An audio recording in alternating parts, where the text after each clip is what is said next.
Hey everyone friends, एक बहुत ही गरीब नौजवान था जिसकी चाहत थी बहुत कुछ करने की, बड़ा करने की। उसका सपना था कि वो बड़ा होकर एक बड़ी सी कार लेगा और अपनी जिंदगी को अच्छे से जिएगा। उसका सोच था, वो कभी भी किसी कार को देखता तो उसको देखता ही रह जाता कि एक दिन मैं भी इसको लूँगा। यही सोच थी उसकी कि जब वो धीरे धीरे बड़ा होता गया तो उसकी एक अच्छी खासी नौकरी लग गई और उसकी शादी भी हो गई। शादी के कुछ वर्ष बाद वो एक लड़के का पिता भी बन चुका था, यानी कि उसकी लाइफ बहुत ही अच्छी चल रही थी। लेकिन उसके मन में एक ही उदासी थी, एक ही सवाल था कि मैं कब लूँगा।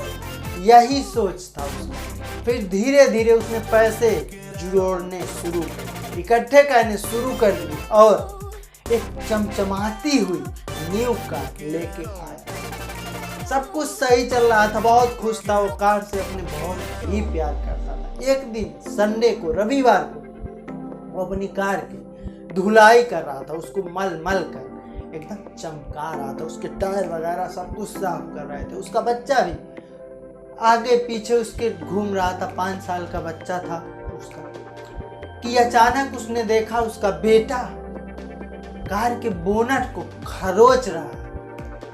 वो देखकर इसको आग बबूला हो गया और बच्चे को पीटने लगा। गुस्से में ऐसे मार दिया कि बच्चे की एक उंगली टूट गई। फिर उसको ले गया, दवा वगैरह करवाया। बाद में जब गुस्सा शांत हुआ तो इसको बहुत अफसोस हुआ।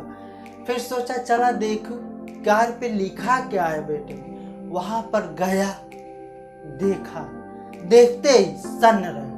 अपने आप को कोसने लगा।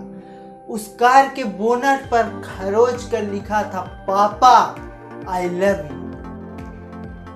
ये देखकर वो खुद से नफरत करने लगा, रोने लगा कि बेटा मेरा क्या लिख रहा था, लेकिन मैंने क्या कर दिया, इतना बड़ा दंड दे दिया उसको।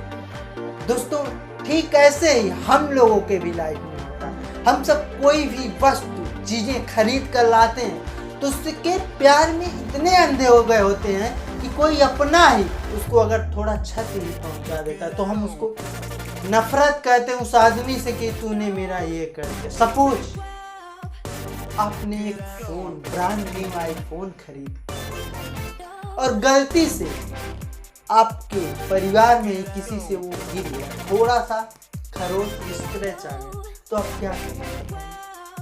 लेकिन सब वो गुस्से कब तक, वो तो निर्जीव चीजें है ना। आप सजीव हो, पूरे वर्ल्ड के सबसे इंटेलिजेंट, बुद्धिमान प्राणी माने जाते हैं मनुष्य। तो उस बुद्धिमानी का तो थोड़ा सा सबूत दें कि हम बुद्धिमान क्यों कहे जाते हैं। इस चीजों को केयर करिए। वो रिलेशंस मेंटेन नहीं हो पाएंगे अगर आप आवेश में आकर अपने ही परिवार में या किसी दूसरे को कुछ भला बुरा उस चीज के लिए कह देते हैं। हाँ, थोड़ा कष्ट होता है, लेकिन वो थोड़े टाइम के लिए होता है। थोड़ा कॉर्पोरेट करना सीखिए, गुस्से को काबू करना सीखिए, क्योंकि ये गुस्सा बहुत ही खराब चीज है। क्रोध मनुष्य को खा जाता है, खुद अब आपको खाएगा किसी दूसरे के। इसलिए इस कहानी के माध्यम से मैं आप लोगों तक डिलीवर करना चाहता हूं कि इस लाइफ में अपनी जिंदगी को अच्छे से दिए, संबंधों को अच्छे से बरकरार रखें। क्योंकि वो बच्चे को मारे, वो बच्चा उन्हीं का था, पैसा भी गया, अंगुली भी गई।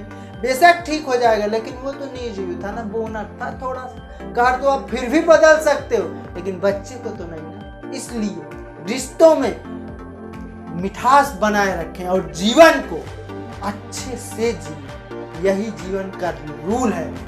और मेरी वीडियो पसंद आए तो लाइक, शेयर, सब्सक्राइब जरूर कीजिएगा।